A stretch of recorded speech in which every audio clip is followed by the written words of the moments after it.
सदाशिवसमारम्भां शङ्कराचार्यमध्यमाम् तत्त्वविदानन्दपर्यन्तां वन्दे गुरुपरम्पराम्। ॐ सहना भवतु सहनौ भुनक्तु सह वीर्यं करवावहै तेजस्विनावधीतमस्तु मा विद्विषावहै। ॐ शान्तिः शान्तिः शान्तिः। हरिः ॐ तत्सत्। పూజ్య గురుదేవులు తత్వవిధానంద సరస్వతి స్వాముల వారి యొక్క దివ్య చరణాల విందములకు ప్రణమిల్లుతూ పరిపూర్ణ పరబ్రహ్మస్వరూపులకు ప్రియాత్మ బంధువులారా, ఓం. శ్రీమద్ భగవద్గీత మనం 10వ అధ్యాయంలో ఉన్నాము.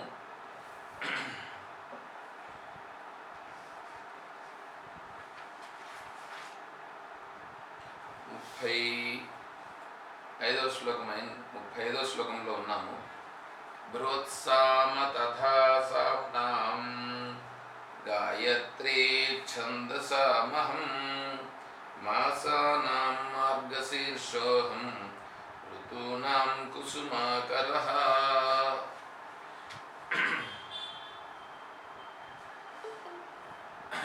బృహత్సామ సామవేదంలో ఆ బృహత్సామము నేను అని అన్నారు. గాయత్రి ఛందసామహం, ఛందస్సులలో గాయత్రి నేను అన్నారు. అంటే గాయత్రి స్వరూపము చాలా స్పష్టంగా తత్వాన్ని సూచిస్తుంది. కాబట్టి గాయత్రి స్వరూపం నా స్వరూపం. తర్వాత మాసానాం మార్గశీర్షోహం, మాసానాం మాసములలో మార్గశీర్ష మాసము నేను. మాసములలో మృగశీర్షతోడి పున్నమి గల నెల నేనే అన్నాడు. ఏమండి, ఈ మార్గశిర మాసము నేనే అనే దానికి కారణము ఏమిటి? ఒకసారి ఆలోచన చేస్తే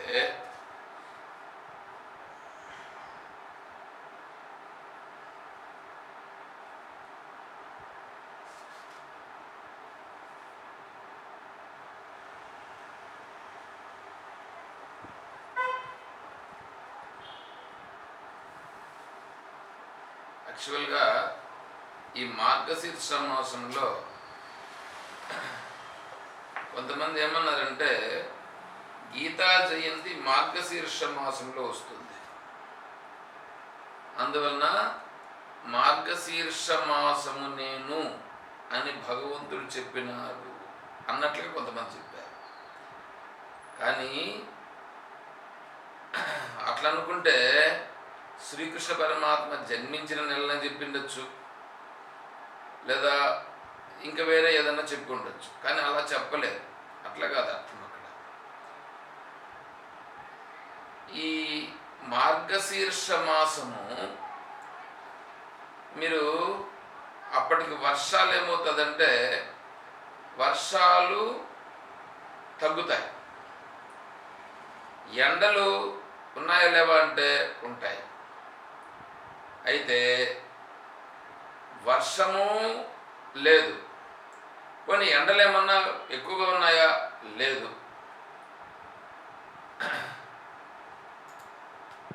ఎండలు ఎక్కువగా లేదు, అట్లాగని వర్షము లేదు. వాతావరణం ఎలా ఉంటుందంటే చల్లగా బాగుంటుంది. ఆ చల్లగా ఉంటూ పగలు రాత్రి దాదాపు కరెక్ట్గా సమానంగా ఆ మార్గశీర్ష మాసంలో ఉంటాయి. మిగిలిన నెలలలో ఏదో ఒకటి ఎక్కువ ఉంటుంది. ఏదో ఒకటి అంటే చల్లన్న ఎక్కువ ఉంటుంది, లేదా వేడన్న ఎక్కువ ఉంటుంది, లేదా వర్షమన్న ఎక్కువ ఉంటుంది. ఇట్లా ఏదో ఒకటి ఉంటుంది అన్నమాట. కానీ ఇక్కడికి వచ్చేటప్పటికి ఏమవుతుందంటే మార్గశీర్ష మాసంలో అట్లంతా ఏముండవు. అన్నీ ఈయనకి బాగా అనుకూలంగా అనువుగా ఉంటాయి.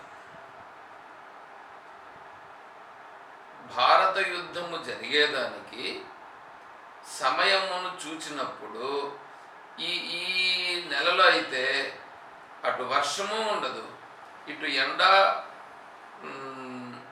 అంత విపరీతంగా ఉండదు, తర్వాత అన్నింటికీ సౌకర్యంగా ఉంటుంది అనే ఆ దృష్టితో మార్గశీర్ష మాసాన్ని సెలెక్ట్ చేసుకుంటాం.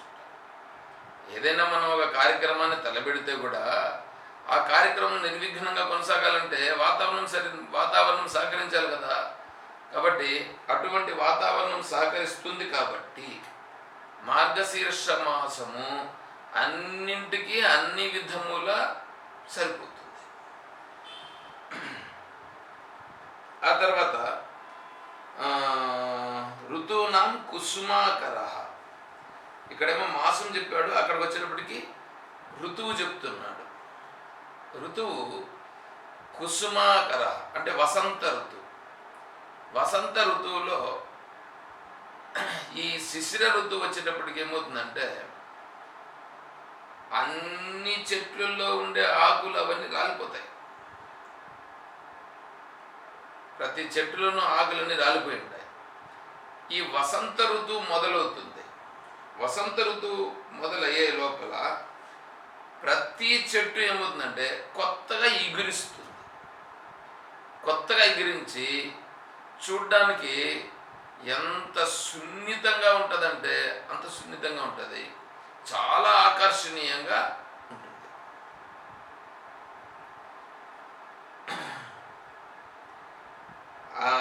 అక్కడ ఏముంటుందంటే కుసుమాకరుడు అనగా సుగంధంతో కూడిన అన్ని రకాల పూలకు ఆకారమై మిక్కిలి రమణీయమైన వసంత ఋతువును నేను. వసంత ఋతువులలో బ్రాహ్మణునికి ఉపనయనం చేయాలి.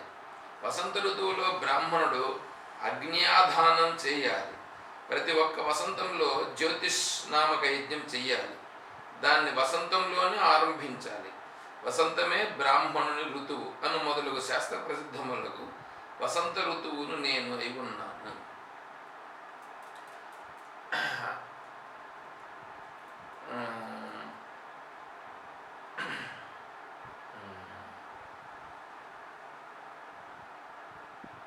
అంతేకాకుండా ఈ వసంత ఋతువులో ఏప్రిల్ వస్తుంది. ఇందులో శ్రీరామనవమి వస్తుంది. వసంత ఋతువులోనే శ్రీరామనవమి కూడా వస్తుంది. ఈ శ్రీరామనవమి రామచంద్రుల వారి యొక్క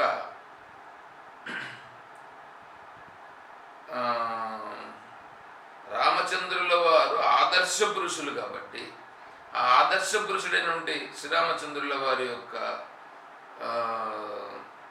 జన్మ ఆ నెలలో అంటే అక్కడ ఏప్రిల్లో వస్తుంది. అది మనకి అంటే మీ ఉగాది అయిన 9వ రోజు వస్తుంది. అది వచ్చేటువంటిది వసంత ఋతువులోనే ఉంటుంది కాబట్టి అందుకు వసంత ఋతువు కూడా నేనే అన్నారు. మళ్ళా ఇక్కడ అంటున్నారు చూడండి, ఇక్కడ వసంత ఋతువులో బ్రాహ్మణుడు అగ్న్యాధ్యయనం చేయాలి, జ్యోతిష్ నామక యజ్ఞం చేయాలి అని దీన్ని ఇక్కడంతా కూడా వాళ్ళు బ్రాహ్మణులకు సంబంధించి చెప్తున్నారు. కానీ మనకు కావాల్సింది ఏంటంటే ఇది ఈశ్వరుని యొక్క స్వరూపం అని గుర్తించుట. అదొకటే కాదు, అన్ని రోజులు ఈశ్వరుని స్వరూపమే, అన్ని నెలలు ఈశ్వరుని స్వరూపమే, అన్ని ఋతువులు ఈశ్వరుని స్వరూపమే. అయితే మనము ఏదో ఒకటి స్పెషల్ ఉంటే కానీ మనము అప్పుడప్పుడు దాన్ని ఆ స్థితిని గుర్తించే పరిస్థితి ఉండదు. కాబట్టి ఇక్కడ ఏం చేస్తున్నాడంటే ముందు భగవంతుని వైపు మనస్సును మరల్చుట, భగవంతుని యందు మనస్సుని దృఢము చేయుట కొరకు ఇక్కడ ఒక్కొక్క విషయాన్ని చెప్తూ వస్తున్నారన్నమాట. ప్రతి దాంట్లో నేనున్నానయ్యా, నా స్వరూపం ఇది అని ఇక్కడ చెప్తూ వస్తున్నారు.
బెల్లంకొండ రామరాయ కవి గారిది ఇక్కడ భగవద్గీత నా దగ్గర ఉన్నది. అందులో కూడా చూస్తున్నాను. ఇక్కడ ఏమన్నా చెప్పారనంటే వారు గాయత్రి ఛందసామహం అనే దాని గురించి, మా గాయత్రి గురించి బాగా చాలా మనం చెప్పుకున్నటువంటి దాన్నే ఇక్కడంతా కూడా వివరించున్నారు. అంతేకాకుండా వేదంలో మొట్టమొదట మొదలు పెడితేనే అగ్నిమీళే పురోహితం అనేటువంటిది ఆ మంత్రాన్ని చెప్పడం జరుగుతుంది. ఆ మంత్రము కూడా గాయత్రి ఛందస్సులోనే ఉన్నది అని వీరు చెప్తున్నారు. వేదము మొదటనున్న అగ్నిమీళే అను మంత్రం గాయత్రి ఛందో విశిష్టము గురించే, గాయత్రి ఛందో విశిష్ట రుక్కు గొప్పదని చెప్పుచున్నారు. సరే, ఇంకంతా మీ తర్వాత మనం చెప్పుకున్నదే చెప్పారు ఇక్కడ. తర్వాత శ్లోకం దగ్గర 36వ శ్లోకం. ద్యూతం చలయతామస్మి తేజస్తేజస్వినామహం జయోస్మి వ్యవసాయోస్మి సత్వం సత్వవతామహం. ద్యూతం చలయతామస్మి, కపట వ్యవహారములను చేయువారి జూదము నేనే అగుదు.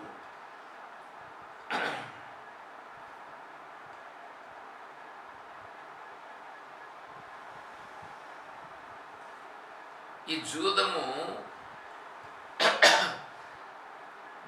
అని అంటే ఆ జూదం ఏం చేస్తుంది? మనిషిని వాని యొక్క సర్వస్వాన్ని హరించి వేస్తుంది. అది వస్తున్నట్లే ఉంటుంది, లాభం కలిగినట్లే ఉంటుంది, కానీ వాన్ని అధపతలానికి తొక్కేస్తుంది. ఇక్కడ భగవంతుడు ద్యూతం చలయతామస్మి, ద్యూతం అనేటప్పుడు చలయతాం అనేటప్పుడు చలస్య కర్తృనామస్మి.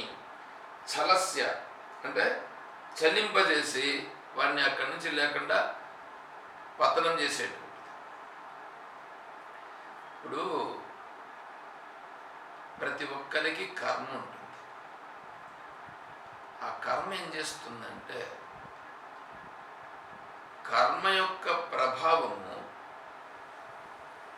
అంటే వాసన బలీయముగా ఉండుట, అంత బలము లేకుండుట, ఏదో కొద్దిగా బలం ఉండుట, ఈ 3 స్థాయిల్లో ఉంటుంది వాసన బలము తీవ్రంగా ఉన్నిందని అనుకోండి. వాసనా బలం తీవ్రంగా ఉన్నప్పుడు ఏమవుతుందంటే, వాడికి ఇష్టము లేకుండానే వాడు ఆ విషయమునందు ప్రవర్తించేస్తాడు. వాడికి ఇష్టం లేదు, వాడికి ఇష్టం ఉన్నా లేకపోయినా వాసనా బలం బాగా ఎక్కువగా ఉంది కాబట్టి వాడు ఆ పని చేసి తీరేస్తాడు. అదే మధ్యమముగా ఉన్నిందని అనుకోండి, అంటే అంత బలం లేదు, కొద్దిగా బలం ఉంది, ఇప్పుడు వాడికి ఆలోచించుకునే సామర్థ్యం ఉంటుంది అక్కడ. అది మధ్యమ స్థాయిలో ఉండి వాడు చెయ్యొచ్చు, చేయకుండా పోవచ్చు. ఇంకా కిందది ఉందనుకోండి, అధమ స్థాయిలో ఉందని అనుకోండి, అంటే వాసన ఉంది, అది వాడిని జస్ట్ ప్రేరణ చేస్తుంది. ప్రేరణ చేసి వాడు ఆ పనిని ఖచ్చితంగా చేస్తాడా అంటే ఖచ్చితంగా చేస్తాడని ఏం లేదు. అది ప్రేరణ చేసింది అంతే, ఖచ్చితంగా చేపించే స్థాయిలో దానికి లేదు. పోనీ వాడిని అక్కడి వరకు తీసుకుపోతుందంటే అంత స్థాయి కూడా లేదు. అయితే వీడిప్పుడు ఆ వాసనా బలముతో కొద్దిగా ప్రేరణే వాడు ముందుకు వెళ్ళిపోతే వాడు అట్లా వెళ్ళిపోతాడు. అట్లా లేదంటే వివేచన జ్ఞానం ఉంటే అసలు ఆ వాసన గురించి పట్టించుకొని ఇది 3 స్థాయిల్లో ఉంటుంది. ఇక్కడ భగవంతుడు ఏమంటున్నాడు, ద్యూతం చలయతామస్. ఇప్పుడు వీడు ఆ కర్మను అనుసరించి వాడు అట్లా పోవడం అనేది ఉంటుంది. అంటే వాడికి ఆ కర్మ ప్రభావం ఎక్కువగా ఉందని అనుకోండి, వాసనా బలం ఎక్కువగా ఉందని అనుకోండి, వాడి ప్రమేయము లేకుండానే వాడు అట్లా చేసేసే పరిస్థితి వస్తుంది. అయితే మధ్యములో ఉన్నప్పుడు వీడి ప్రభావం ఉంది కదా, వీడి ప్రభావం ఉండి వీడేం చేయొచ్చు, అక్కడి నుంచి ఆలోచన చేసి దీన్ని ఇట్లా చేద్దామా వద్దా అని ఆలోచించుకుని వాడు అక్కడి నుంచి వెనుదిరిగేటువంటి అవకాశం కూడా వీడుకుంది. అంటే ఇక్కడ పురుష ప్రయత్నం అనేటువంటిది ఒకటి ఉందండి. ఈ పురుష ప్రయత్నం అనేటువంటిది ఏం చేస్తుందంటే, వీని యొక్క కర్మ అనేటువంటిది ప్రేరేపించి ఆ కర్మ చేసేటట్లుగా ఉంటుంది. చూడండి, ఆ పురుష ప్రయత్నం అనేటువంటిది ఉందే, ఆ పురుష ప్రయత్నం అనేటువంటిది ఆ కర్మను చేసేటట్లుగా ఉండేదానిని కూడా ఈ పురుష ప్రయత్న బలం ఉంటే ఆ కర్మలో వెళ్ళి తగులుకునేటు వంటి వాడు ఈ పురుష ప్రయత్న బలము చేత దాంట్లో నుంచి బయటపడేదానికి అవకాశం ఉంటుంది. కానీ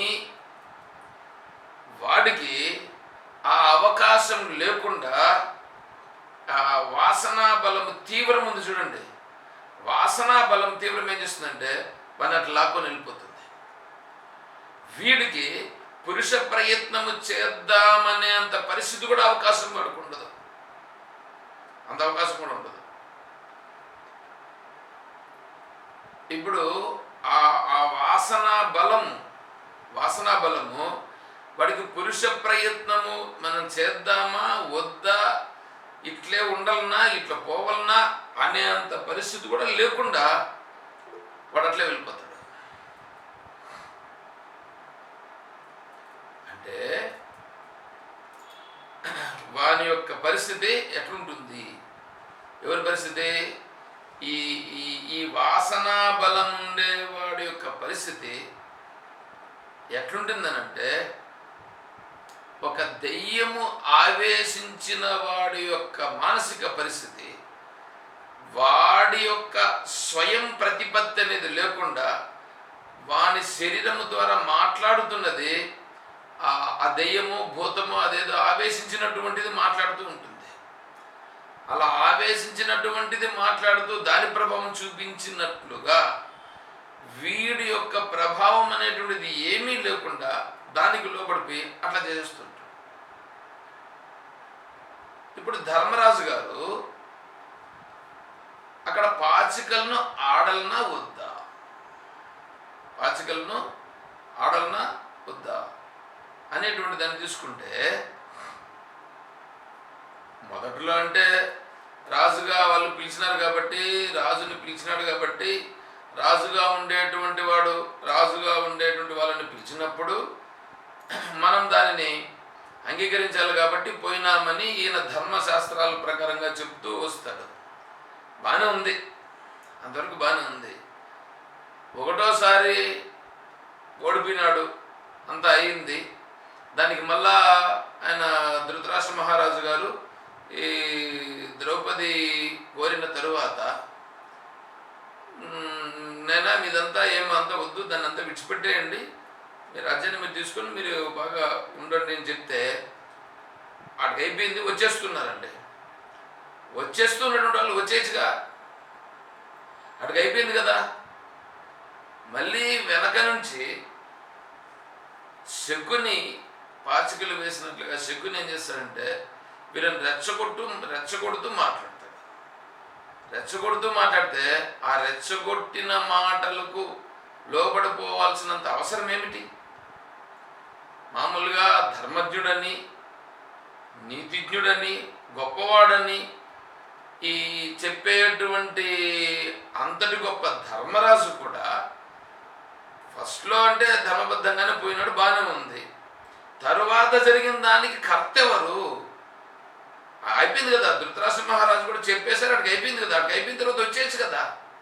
వచ్చేస్తూ ఉంటే పిలిచినా కూడా ఇప్పుడు రాజుగారు చెప్పేశారండి, అయిపోయింది, దీంతో ఇంకా మనకు అవసరం లేదు ఇప్పుడు అనేసి చెప్పచ్చు కదా. పైగా ఇది వ్యసనము కదా. ఈ వ్యసనం ఏది? సప్త వ్యసనాలలో జూదం కూడా ఒక వ్యసనం కదా. మరి జూదం కూడా వ్యసనమైనప్పుడు ఇది ఇటుకి అయిపోయిందమ్మా, ముద్దు మీకు మాకు బాగుండాలి అని చెప్పేసి రావచ్చుగా. కానీ దాన్నే అంటాడనమాట దుర్యోధనుడు కూడా అంటాడు, ఒకవేళ ధర్మరాజుగా నా గెలిచి ఉంటే అందరూ ఏమనేవాళ్ళు? ధర్మపక్షమే గెలిచింది అని అనేవాళ్ళు కాదా? అన్నప్పుడు అంటే ధర్మరాజు గెలిస్తే ధర్మపక్షం గెలిచినట్లు, మేము గెలిస్తే మాత్రము అధర్మపక్షం గెలిచిందా అనేటట్లుగా అక్కడ మాటలు వస్తాయి. కాబట్టి ఇప్పుడు ధర్మరాజు లాంటి వాడు కూడా అక్కడ వ్యసనపరుడుగా మారిపోయే అవకాశం వచ్చేస్తుంది. ఏదే అది కర్మ ప్రారంధము, దాని యొక్క ప్రభావం చేత పురుష ప్రయత్నంలాగా చేయనీయకుండా ఇది అడ్డుపడి వాడిని అలా లాగేస్తుంది. అలా లాగేసేదానికి కారణం ఎవరంటే నీ కర్మే. నీ కర్మ యొక్క ప్రభావాన్ని పైకి తీసుకొచ్చి నిన్ను అక్కడ ఆలోచింప చెయ్యనీయకుండా చేసి నిన్ను అందులో మునిగిపోయేటట్లుగా చేసేది ఈ మాయా స్వరూపం చేస్తుంది. దానినే ఇప్పుడు ఇక్కడ చెప్తున్నాడు భగవంతుడు. చూడండి, ఇప్పుడు ప్రతి ఒక్కరూ చూసుకోండి, మనకు ఇష్టం ఉన్నా ఇష్టం లేకపోయినా చేసే వ్యవహారాలలో చేసేస్తుంటాం. మనం చేసేసిన తర్వాత మళ్ళీ అనుకుంటాం, అయ్యయ్యో ఎందుకప్పా ఇట్లా చేసినాను, ఇట్లా చేయకుండా ఇంకొక విధంగా చేసి ఉంటే బాగుండేదే అని మళ్ళీ అనిపిస్తుంది. ఎందుకు అట్లా జరిగిందనంటే అది మన చేతుల్లో లేదు. మన యొక్క పురుష ప్రయత్నమును ఉపయోగించడం లేదు. ఆ పురుష ప్రయత్నమును ఉపయోగించాలంటే నీకు పుణ్య సంస్కారం బాగుండాలి. పుణ్య సంస్కారం ఉండాలండి.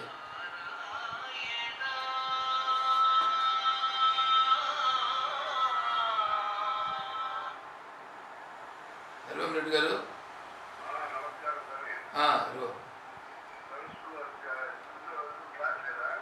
క్లాస్ జరుగుతుంది కదా, పెట్టినాం కదా, అందరూ వచ్చారా?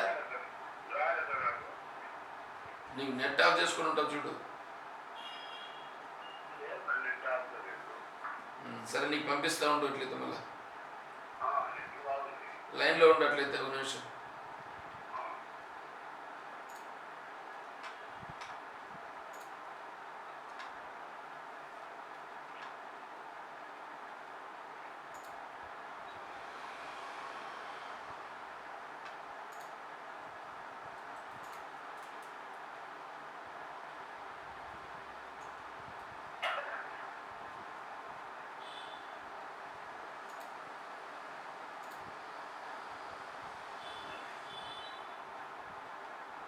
వచ్చిందా ఇప్పుడు?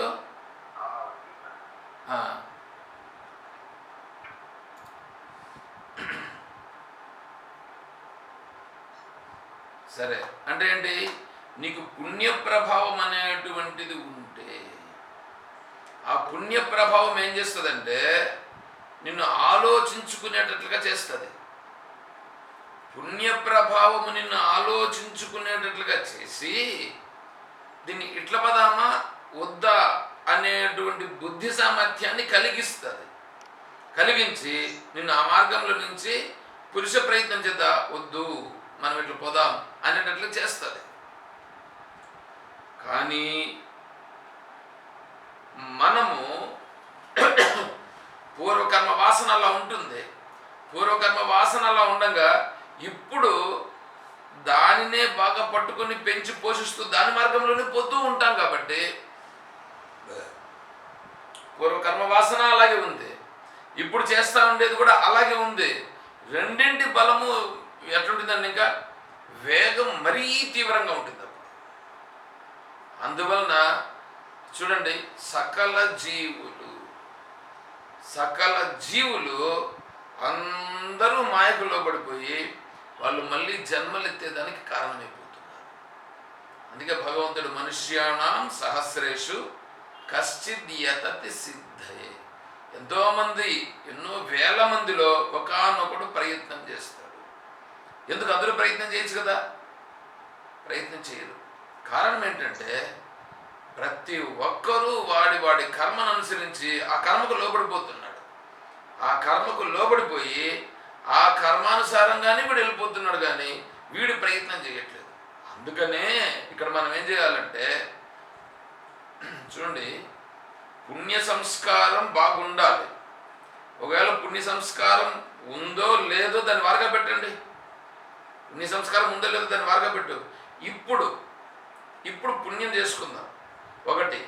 రెండవది, ఖచ్చితంగా ఆత్మానాత్మ వివేచన జ్ఞానమును పొందాలి. ఖచ్చితంగా పొందాలి. ఆత్మానాత్మ వివేచన జ్ఞానంగా ఉండేటువంటి వేదాంత విషయములను తెలుసుకోవాలి.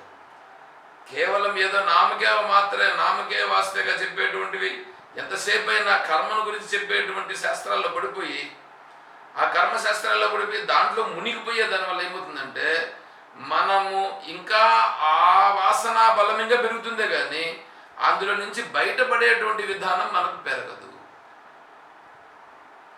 ఆత్మానాత్మ వివేక జ్ఞానము ఎవడైతే పట్టుకుంటాడో వాడు మాత్రము ఖచ్చితంగా వాడికి ముందు గుర్తిస్తాడు. గుర్తిస్తే దాంట్లో నుంచి బయటపడేదానికి అవకాశం వీడు ప్రయత్నం చేస్తాడు. ఇప్పుడు కాకపోతే రేపు కాకపోతే మన్నాడు ఇంకొక జన్మలోనైనా సరే ప్రయత్నం చేస్తాడు. అందువలన పుణ్య సంస్కారము పెంచుకోవాలి. పుణ్య సంస్కారం పెంచుకోవడం అంటే ఏంటి? దేవాలయానికి వెళ్ళిపోతే పుణ్యం వస్తుందా? దేవాలయానికి వెళ్తే నీకు పుణ్యం రాదు. దేవాలయానికి వెళ్తే పుణ్యం వచ్చేటట్లుగా ఉంటే క్లబ్బులకు వెళ్తే కూడా పుణ్యం రావాలా? ఏమంటే ఏమి ఇట్లా అంటున్నారని అనుకోవద్దండి. నేను కరెక్ట్గానే మాట్లాడుతున్నా, మైండ్ కంట్రోల్లో ఉండే మాట్లాడుతున్నా. దేవాలయానికి వెళితే పుణ్యం వచ్చేటట్లయితే క్లబ్బులకు వెళ్ళినా కూడా పుణ్యం రావాలి. క్లబ్బులకు వెళ్తే పుణ్యం వస్తుందా? రాదు. దేవాలయానికి వెళ్ళినంత మాత్రం పుణ్యం వస్తుందా? రాదు. భావన ప్రధానం. దేవాలయానికి వెళితే నీ భావన ఎలా ఉంది, అంతేకాకుండా నువ్వు వ్యవహారాలు చేసేటువంటి దాంట్లో భగవద్భావనతో చేస్తున్నావా? ఆ భగవద్భావన రావాలంటే నీకు ఆత్మానాత్మ వివేకం కావాలి. అందుకే నిత్యానిత్య వస్తు వివేచన జ్ఞానం కావాలి. ఆ నిత్యానిత్య వివేచన జ్ఞానం రావాలంటే ఆత్మానాత్మ విచారణ చేస్తేనే వస్తుంది. అది తప్ప ఇంకొక మార్గం లేనే లేదు. అందుకనే ఇక్కడ చూడండి, భగవంతుడు తను ఏ విధంగా అయితే ఈ సృష్టిని నడిపిస్తున్నాడో అనేటువంటి దాన్ని భగవంతుడు ఎందుకు ఆ విధంగా అందరినీ తనకు లోపరుచుకోవాలి అనేటువంటి మాట వచ్చే అవకాశం ఉంది. నాయన, నేనేమి లోపరుచుకోవడం లేదయా, వాడి కర్మానుసారం